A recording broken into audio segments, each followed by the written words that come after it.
Good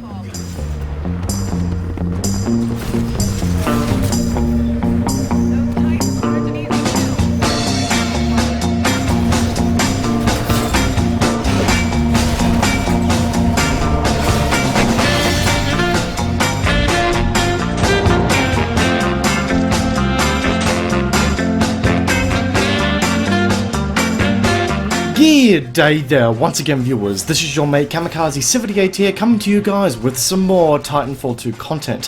For today we're going to be continuing our lineup of reviews for the Titan classes available in the Titanfall 2 multiplayer, with our focus today being on the elegant yet savage Ronin. We will be discussing the weaponry and abilities available to Ronin, along with any potential modifications that you can make to this class of Titan, all the while discussing some of the tips and tricks behind using Ronin at the height of his power.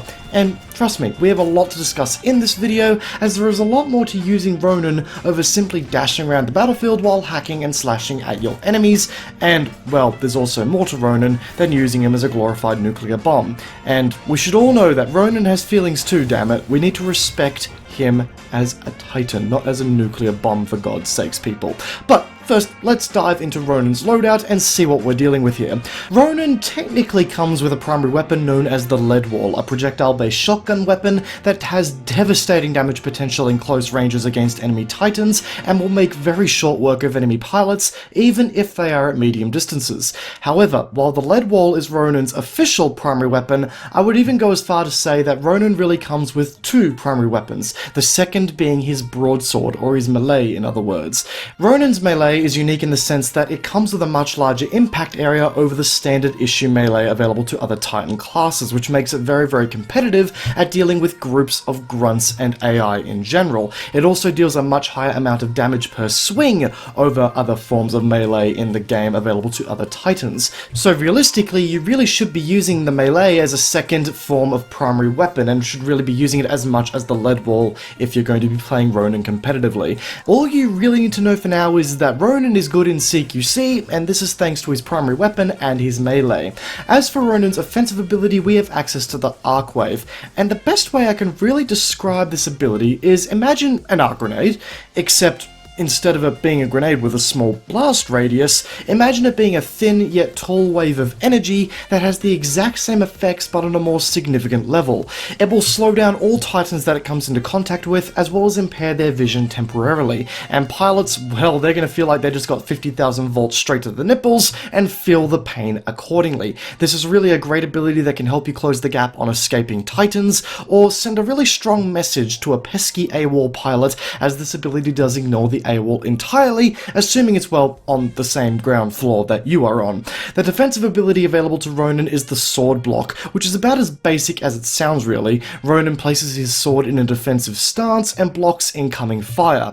Now, while this ability does heavily reduce the damage you inflict from incoming fire, it will not completely mitigate all damage you receive. You are still going to take damage, just at a highly decreased rate. However, unlike all of the shield-based Titan abilities that are available to Ion, Scorch, Tone, and Legion, this is a non-directional defensive ability in the sense that you can use Sword Block and be facing the completely opposite direction of where the enemy Titan is firing at you from, and you're still going to block that damage. There's going to be no directional influence there whatsoever, so that's sort of the trade-off there for it not blocking all damage entirely. The tactical ability of Ronin's kit is the Phase Dash, which is very similar to the Phase Shift ability available to pilots in the sense that you will shift into a different reality for a short period of time. However, the Phase Dash, as the name suggests, also acts as another dash on top of the two that you already have available by default, which is fantastic for just about 1,000 different reasons, really. A really quick tip: if you're being rodeoed and you have no electric smoke available, phase dashing just as an enemy pilot is about to take your battery will mean that you take absolutely no damage from said battery loss. Even if you have a shield active at the time, your shield will not be taken away from your Titan as this pilot pulls away the battery. An interesting yet very, very useful quirk there for sure. And alas, we arrive at Ronin's core, quite arguably one of the scariest cores to have ever existed on the frontier. Why, I hear you all asking? Well, I don't know, is there anything really much scarier than a giant mech charging towards you with a big and giant fuck-off electrified sword? No, I didn't really think so.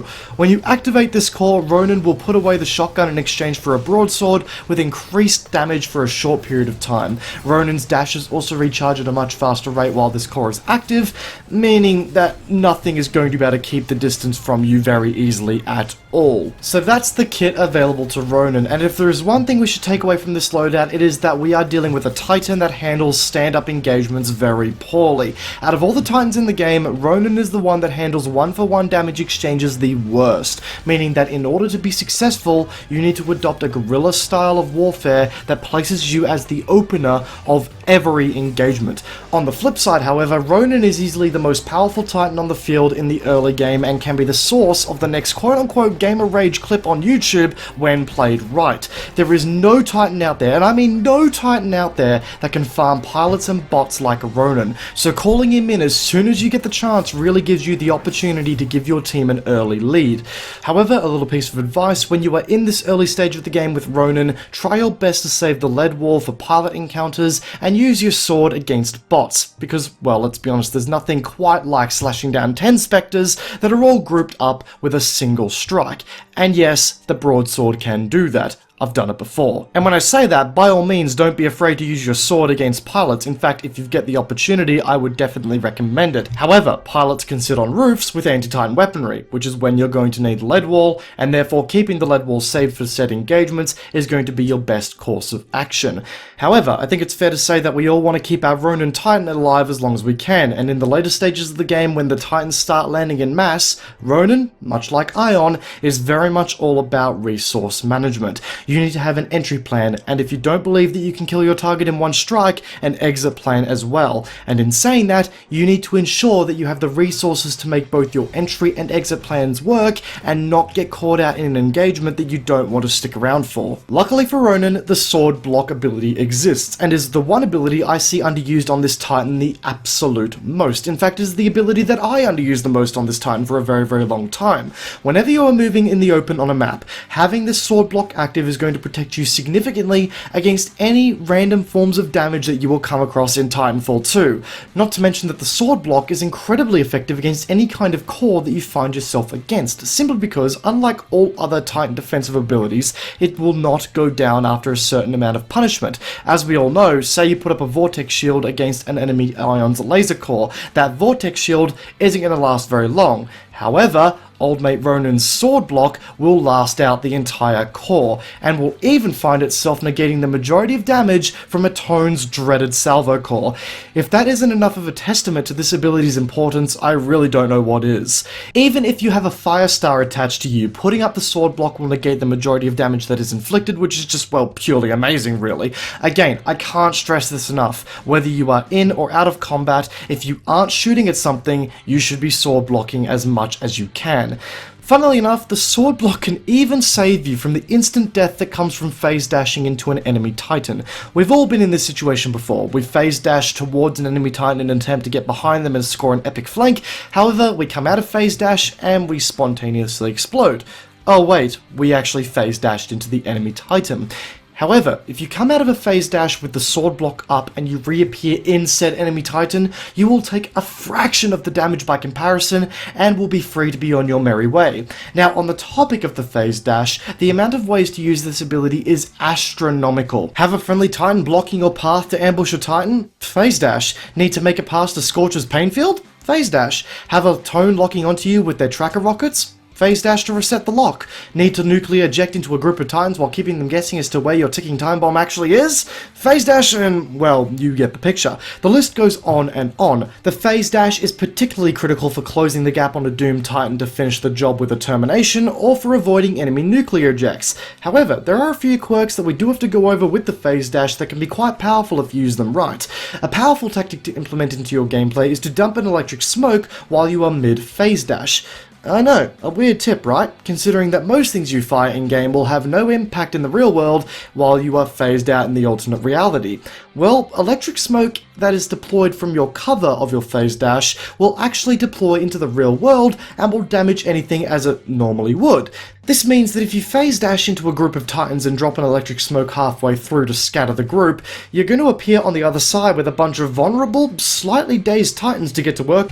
But I'm sure this raises the question, if we plan on using the electric smoke like this, what happens if a pilot radios us? Do we rely on the mercy of our teammates to help us out, or are we simply doomed to the end of days? Well, that's a mighty fine question, my fellow pilot, and the answer to your question is also, well, phase dash. Remember what we mentioned earlier? If you phase dash at just the right moment, just as a pilot is about to steal your battery, you will actually take no damage from the battery being taken. Then all you gotta do is kill off the pilot and bam, you have a free battery, shield, and a little bit of extra health. This of course is going to take a little bit of time to get the hang of, but once you learn the timing, it's superbly powerful to have in your little bag of tricks.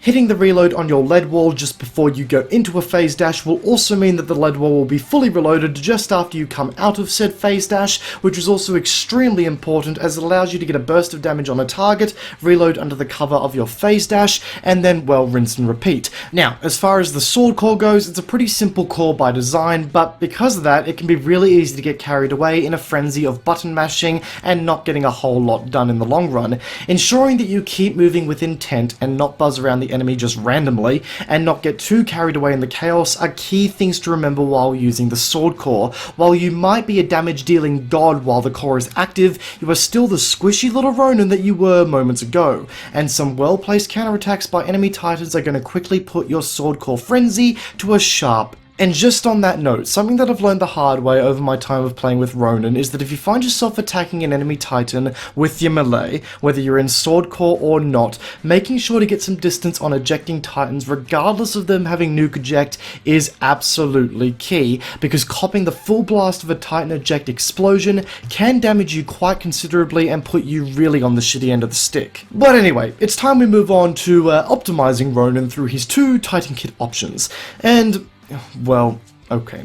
I know I said earlier that there is more to Ronin than using him as a glorified nuclear bomb, but, well, having nuclear eject allows you to quickly get revenge on your enemies for the death of your Titan, which is what Ronin would want anyway, but by the same token, the turbo engine kit also gives Ronin just a little bit more maneuverability that you might need to close the gap on annoying Titans. Now, as far as Ronin's Titan-specific kit options go, the options are Ricochet Rounds, Thunderstorm, Temporal Anomaly, Highlander, and Phase Reflex. And I'll be honest, for the most part, the selection of kits that Ronin has access to specifically are, well, pretty solid, with each kit option, bar the Phase Reflex I would argue, improving Ronin in a way that would be useful in many situations.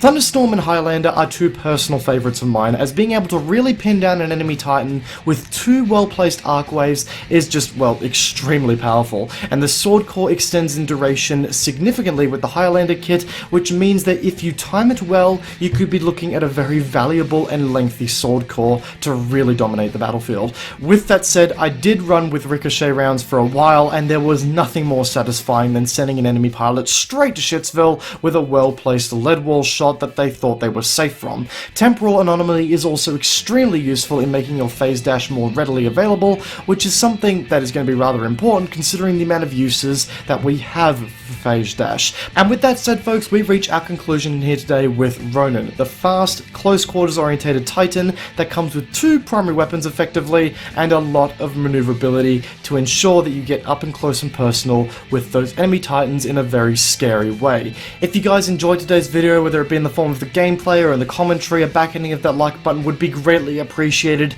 And if you find yourself backhanding that like button and you're new to the channel, why don't you go around and backhand that subscribe button whilst you're at it to keep up to date with the content of which I'm releasing here, and tell a friend about the channel while you're at it. Maybe you've got a fellow Titanfall 2 fan that would be interested in some of this content here today. Maybe you've got a guy who wants to play Ronin, but let's be honest, really doesn't know how to. Feel free to leave any feedback in the comment section down below, guys. I read every single comment and try to reply to as many of them as I can. Once again, guys, I hope you enjoyed today's video. Peace out, and I'll be seeing you all next time. Have a good one.